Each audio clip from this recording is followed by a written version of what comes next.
How can failing to align yourself with reality work? How is that possibly going to work? Well, you say, well, I can, if I lie, I get away with something. It's like, no, you don't. I tell you, I swear this is true.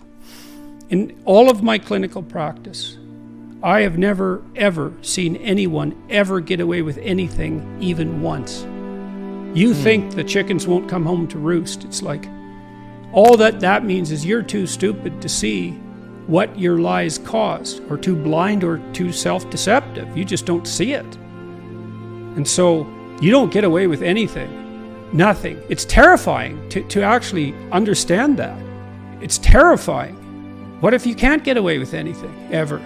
Well, that's the judgmental God, fundamentally. And then, of course, you can't get away with anything, because imagine that you took a flexible plastic comb, and you bent it backwards, and you say, well, I got away with that. It's like, well, what's going to happen when you let go? It's going to snap back and hit you in the face, and that's life, man. You warp the structure of reality? You think you are someone who can warp the structure of reality with your words and get away with it? Really?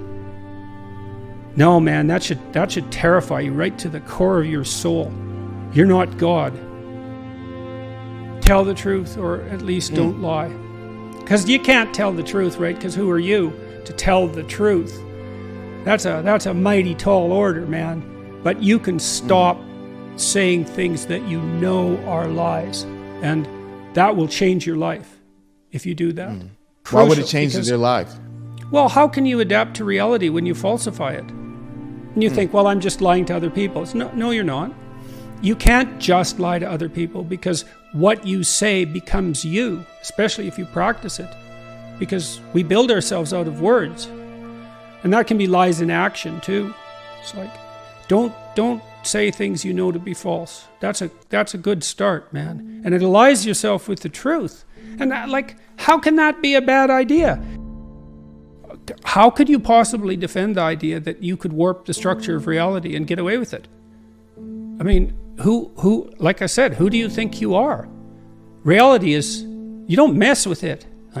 It kills you, and it'll torture you quite a lot before doing that if you're particularly unlucky. So beware. They say the fear of God is the beginning of wisdom. That's that judgmental God. It's like, you violate your conscience, man, you will pay. That's hell. Do you want the horror of failure or the certainty of failure? The horror of potential failure or the certainty of failure? Because if you don't do this, you will fail. Now, it'll be put off, but it will absolutely happen. And so that fear, I understand why that stops people. It's no joke to be rejected. And it's going to happen while you practice. And it's a real fear.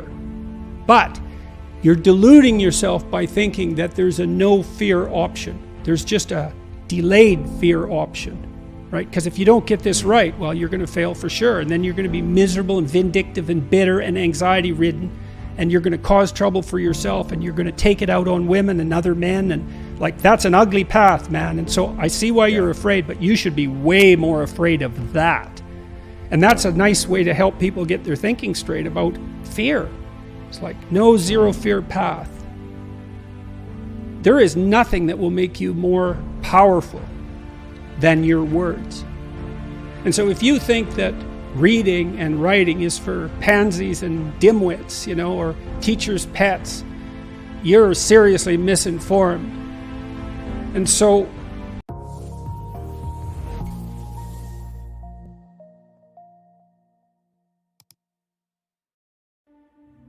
how can failing to align yourself with reality work? How is that possibly going to work? Well, you say, well, I can, if I lie, I get away with something. It's like, no, you don't. I tell you, I swear this is true. In all of my clinical practice, I have never, ever seen anyone ever get away with anything even once. You think the chickens won't come home to roost. It's like, all that means is you're too stupid to see what your lies caused, or too blind or too self-deceptive. You just don't see it. And so you don't get away with anything. Nothing. It's terrifying to actually understand that.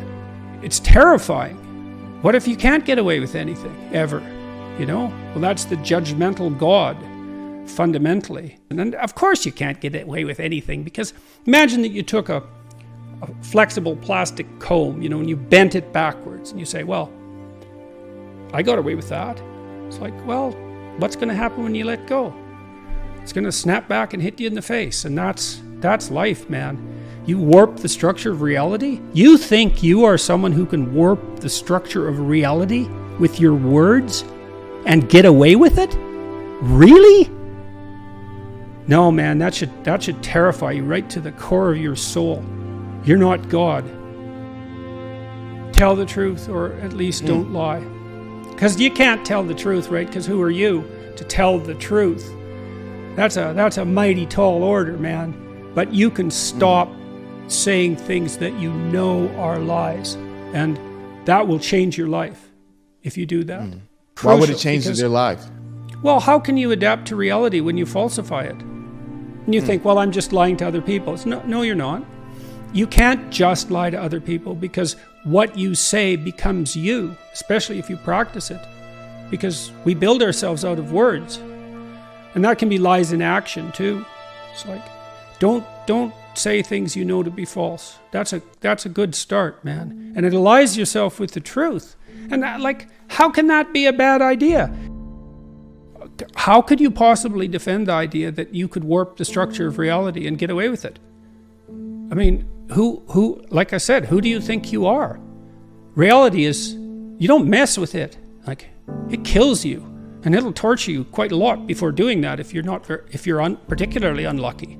So beware. They say the fear of God is the beginning of wisdom. That's that judgmental God. It's like, you violate your conscience, man, you will pay. That's hell. Do you want the horror of failure or the certainty of failure? The horror of potential failure or the certainty of failure? Because if you don't do this, you will fail. Now, it'll be put off, but it will absolutely happen. And so that fear, I understand why that stops people. It's no joke to be rejected. And it's going to happen while you practice. And it's a real fear. But you're deluding yourself by thinking that there's a no fear option. There's just a delayed fear option, right? Because if you don't get this right, well, you're going to fail for sure. And then you're going to be miserable and vindictive and bitter and anxiety ridden. And you're going to cause trouble for yourself, and you're going to take it out on women and other men. And that's an ugly path, man. And so I see why you're afraid, but you should be way more afraid of that. And that's a nice way to help people get their thinking straight about fear. It's like no zero fear path. There is nothing that will make you more powerful than your words. And so if you think that reading and writing is for pansies and dimwits, or teachers' pets, you're seriously misinformed. And so, I talk to people like Jocko Willink, and Jocko's as tough a guy as you could ever hope to encounter about literacy, and a number of other people too who are also seriously tough guys. They all know perfectly well that literacy is a huge part of what's made them unstoppable. And you don't take that lightly. It's really serious, and it's a failing of our education system that that literacy isn't marketed properly to young men. It's like, straighten up, speak properly, write, learn to write. Why? Because that's the same as learning to think. And why should you think?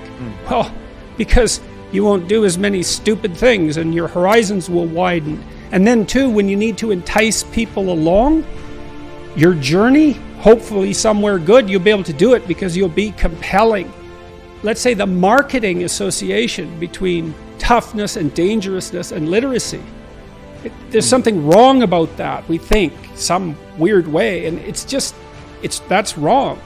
It's like, sure, you should be physically tough, and you should be tough in your temperament, as well as having the capacity for play and compassion.